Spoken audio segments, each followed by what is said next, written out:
In tonight's news, His Majesty King Abdullah sends a condolence cable to Syrian President Ahmed al-Shara.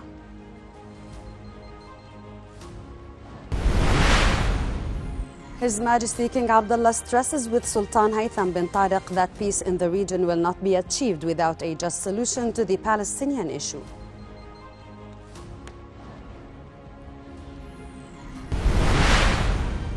And military media director Brigadier General Mustafa Hyari says a drone crashed in Udayna area of Amman.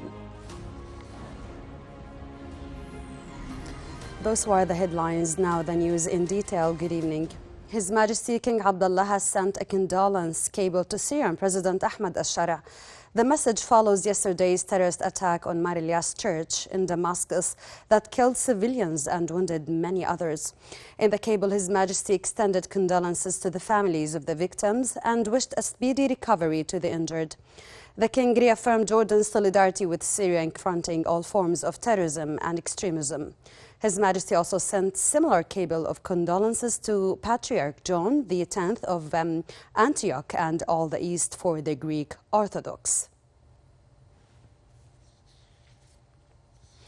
His Majesty King Abdullah has discussed with Sultan Haytham bin Tariq of Oman ways to achieve comprehensive calm in the region.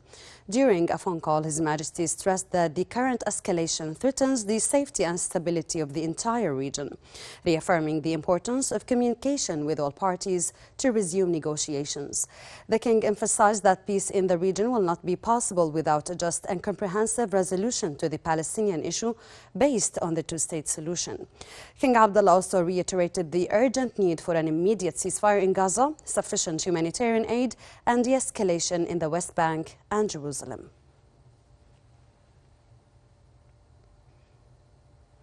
Foreign Minister Iman Safadi has discussed with the European Commissioner for the Mediterranean, Dubravka Swiska, means to de-escalate the dangerous tension in the region.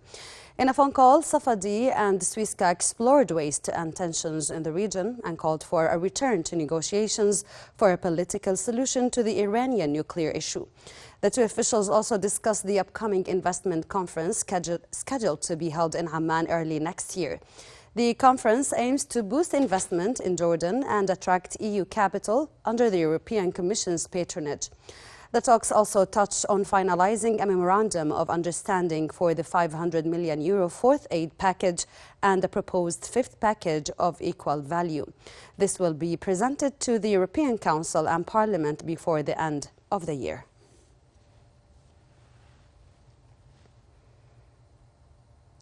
Military Media Director Brigadier General Mustafa Hyari reported that a drone crashed in Udayna neighborhood of Zahran district.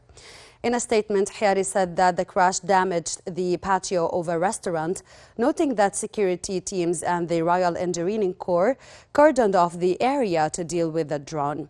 He explained that the drone was identified as Shahid 101, carried an explosive warhead, but it didn't detonate on impact and was dismantled. Hyari called for adhering to safety instructions, not to approach falling objects, to report them to 911, and to remain indoors when sirens sound to avoid harm. In a retaliatory strike, Iran has launched an attack on the United States Al-Udeid Air Base in Qatar in response to American attacks on its nuclear facilities. In response, Qatar said the attack is a violation of its sovereignty and the UN Charter. It also stated that Doha reserves its right to respond in line with international law. Qatar's defense ministry said its air defense system successfully intercepted the missiles, adding that the incident resulted in no deaths or injuries.